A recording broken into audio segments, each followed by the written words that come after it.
D'accord, remettons les choses dans leur contexte. Pose cette canne à pêche et dégage ton loop illégal de notre quai privé avant que j'appelle la police. C'est littéralement la première chose qu'elle a dite. Pas de bonjour, pas de vous êtes nouveau dans le coin, juste une agression verbale directe comme si on était dans un épisode de Les Reines de la Shoah version cauchemar. Et tu veux savoir le plus absurde, ce n'était même pas moi qui tenais la canne, c'était ma nièce. Laïa, 19 ans douce, calme les cheveux attachés, assise en tailleur au bord du quai familial comme une étudiante profitant d'un samedi matin paisible. Mais non.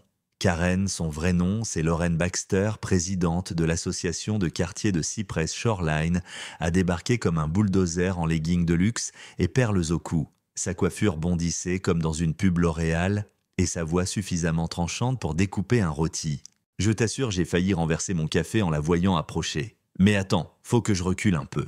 Ce week-end-là, j'étais descendu de Boulder pour passer du temps avec Laïa. Juste nous deux dans le calme de notre vieille cabane au bord de Crystal Bay. Ce terrain, il est dans notre famille depuis plus de 100 ans avec des titres officiels, des documents historiques et même les échardes du vieux quai entretenues à la main. Et malgré tout ça, on se faisait hurler dessus comme si on était des squatteurs sur notre propre terrain. Et le plus fou, Laïa n'a même pas sourcillé, pas un geste. Même quand Lorraine a dégainé son iPhone et commencé à appeler le shérif comme si elle dénonçait un braquage armé. Laïa continuait à ajuster son fil de pêche, le regard posé sur l'eau, comme si elle attendait que ça morde. Ou peut-être autre chose. À côté d'elle se tenait Kodiak, un chien loup tchèque de 38 kilos, au regard perçant et au calme presque surnaturel. Il n'a pas aboyé, n'a pas bronché, juste resté assis, là parfaitement immobile, observant Lorraine comme s'il faisait des calculs. « Je vous préviens, jeune fille, » aboya Lorraine, « c'est une propriété privée.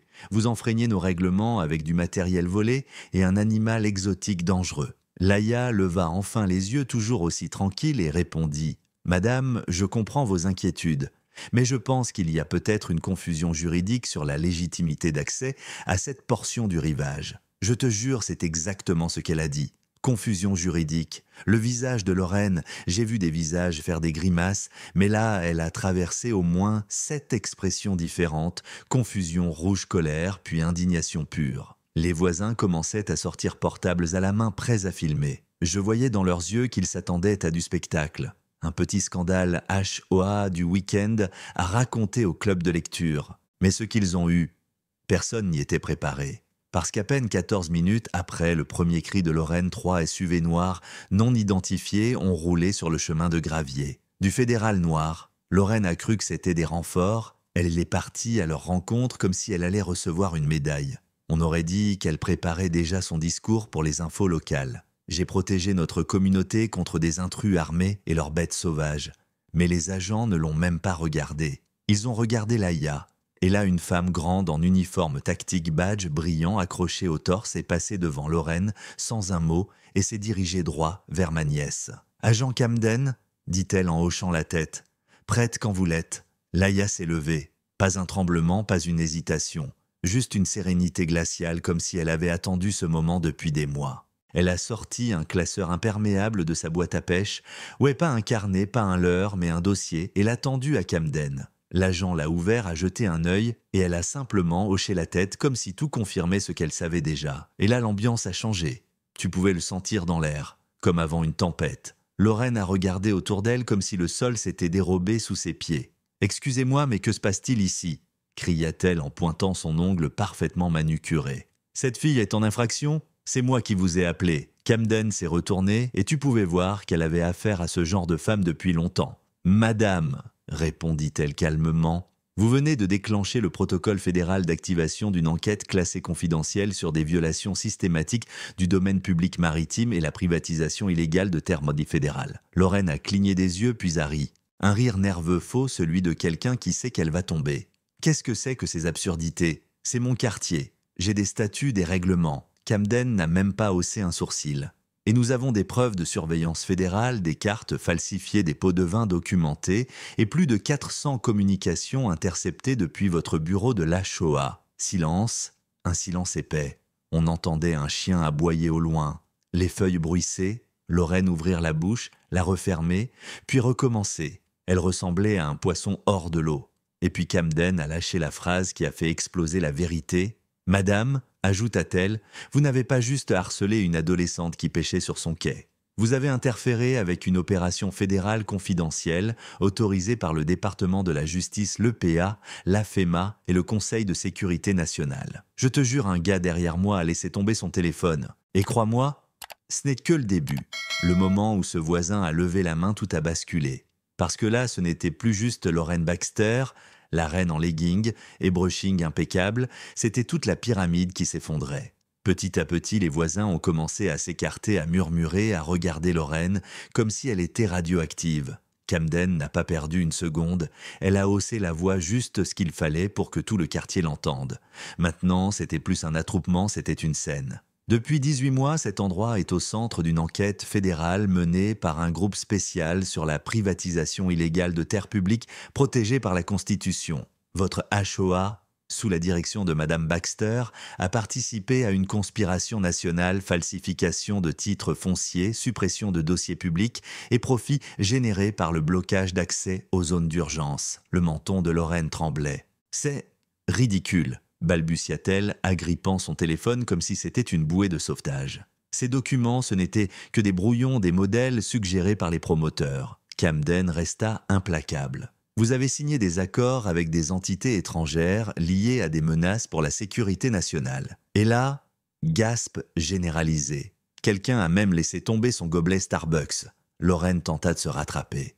Je croyais que c'était juste des investisseurs, je ne savais rien de tout ça. Et Laïa enfin a pris la parole. Vous ne vouliez pas savoir, parce que l'argent était bon. C'était la première fois qu'elle parlait avec cette fermeté, comme une lame propre et nette, le genre de ton qui dit « je vous ai laissé le choix ». Et vous avez choisi le pire. Puis Camden a achevé le tout. Madame Baxter, votre réseau a empêché l'accès d'urgence aux berges dans au moins 23 États. Et d'après nos données, ce blocage a contribué à 847 morts évitables. Sauvetages annulés, incendies de bateaux non rejoints, enfants portés disparus que personne n'a pu chercher. Ce chiffre, 847, a frappé l'Assemblée comme une décharge électrique. Les gens n'étaient plus juste choqués. Ils étaient indignés. Certains pleuraient. Une femme murmura « Mon cousin est mort noyé pendant l'inondation d'Oak Ridge. Il disait qu'aucun bateau ne pouvait atteindre la rive. » Là, c'était plus une histoire de règlement de lotissement. C'était du sang. Et Camden, d'un ton calme, ajouta « Vous n'avez pas seulement volé des terres publiques, vous les avez vendues à des entités étrangères hostiles. » Ces mêmes entités prévoyaient de les utiliser pour des attaques coordonnées en cas de conflit sur le territoire américain. Le silence total. Ce n'était plus une histoire de corruption locale, c'était une affaire de trahison. Lauren a lâché son téléphone. Et à ce moment-là, sirène. D'autres SUV sont arrivés, des agents en gilet pare-balles ont sécurisé la zone comme s'ils démantelaient un cartel. Lauren a été menottée ses droits, lue à voix haute, puis escortée vers une camionnette noire. Même le voisin vétéran qui avait parlé plus tôt s'est laissé emmener sans résister le regard droit, comme s'il savait que l'heure était venue. Je me suis tourné vers Laïa, ma nièce, qui restait debout, droite comme une commandante sur un champ de bataille. Kodiak, toujours à ses côtés, calme et alerte. « Ça va », je lui ai demandé à moitié tremblant. Elle a hoché la tête, mais son regard était grave. Ce n'est pas fini. Et elle avait raison. Parce que dans les 6 mois suivants, les agences fédérales ont lancé une vague d'arrestations dans 31 États et 14 pays. Un total de 2847 arrestations, près de 47 milliards de dollars récupérés et la chute de ce que les médias ont appelé la mafia du littoral, un réseau clandestin de conseils HOA, d'urbanistes, de géomètres et de promoteurs qui ensemble ont vendu des terrains publics sous couvert d'aménagement communautaire. Et tu sais ce qui a déclenché l'opération finale Lauren qui appelle les flics sur ma nièce parce qu'elle pêchait. Mais attends, il y a mieux. Camden, de son vrai nom, Julia Camden, a été nommée depuis lors comme la plus jeune procureure générale associée de l'histoire des États-Unis. Et lors d'une conférence de presse, elle s'est tenue aux côtés de Laïa en déclarant publiquement que son travail avait sauvé des milliers de vies potentielles et empêché la plus grande attaque coordonnée sur le sol américain depuis le 11 septembre. Ouais, ma nièce de 19 ans a fait ça.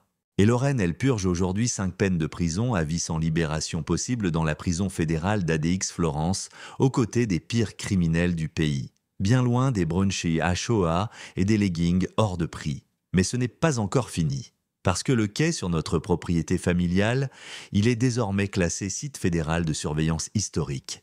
Et la jurisprudence créée par l'AIA est utilisée dans des centaines d'autres procès à travers le pays. Elle ne fait pas que poursuivre le Shoah. Pour 2 millions de dollars, elle aide des familles entières à récupérer leurs terres volées. Et moi, et là je suis encore là à essayer de comprendre comment la petite fille Tom qui triait ses bonbons par couleur a réussi à démanteler un empire criminel international. Elle m'a dit quelque chose ce soir-là, alors qu'on brûlait les derniers faux contrats Shoah dans le feu de camp.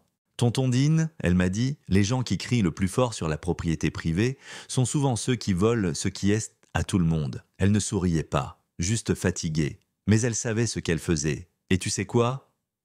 Parfois, les plus grandes victoires commencent avec les gestes les plus simples. Une canne à pêche, un carnet, un chien-loup et une ado qui écoutait pendant que tout le monde détournait les yeux. Alors dis-moi, Lorraine était-elle juste un pion ou savait-elle exactement ce qu'elle faisait depuis le début ? Je te laisse en juger. Partage ton avis en commentaire. La justice a-t-elle été vraiment rendue ?